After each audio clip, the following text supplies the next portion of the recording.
नारायण नारायण। आज का विषय है भगवान की स्मृति में गृहस्थी करें।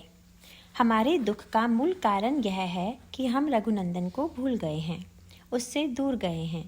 राम के सिवाय गृहस्थी में सुख नहीं है, क्योंकि गृहस्थी ही प्रत्यक्ष दुख है। कोयले को स्पर्श करने से हाथ काला हुआ, जिससे दुख हुआ। अब रोने से क्या लाभ? कोयले का धर्म है काला करना। उसने अपने धर्म का पालन किया, उसे हमने नहीं पहचाना। उसी प्रकार गृहस्थी भी दुखदायक हुई, क्योंकि उसका धर्म है दुख देना। हमने गृहस्थी करते हुए भगवान का स्मरण नहीं किया, इसीलिए गृहस्थी व्यर्थ हुई। विश्व का वैभव और मान की प्राप्ति प्रभु राम के बिना, उसके चिंतन और स्मरण बिना संतोष नहीं दे सकती। विश्व में जितना भी वैभव है, वह सब प्राप्त होने पर भी यदि प्रभु राम का वरदान नहीं मिलता है, तो वह सब व्यर्थ है। परमात्मा का विस्मरण ही सभी दुखों का बीज है।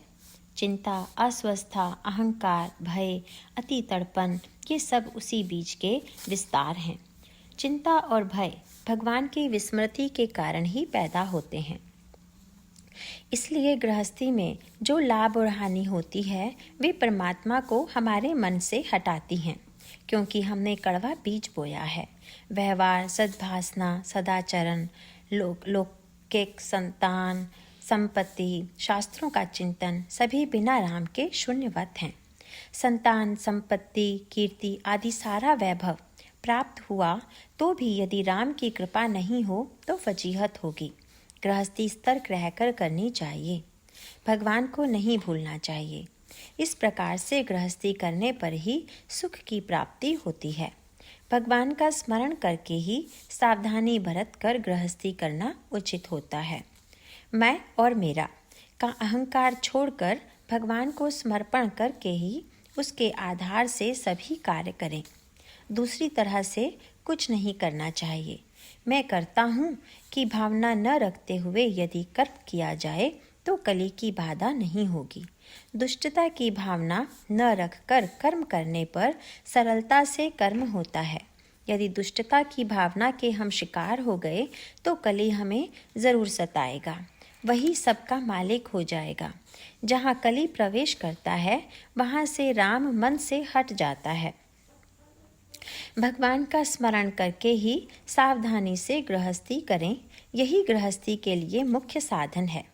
कर्ता मैं नहीं हूँ, कर्ता राम है, यह भावना रखकर व्यवहार करना चाहिए। राम के बिना भी मेरा हित होगा, ऐसा जो मानता है उसका घात हो जाता है।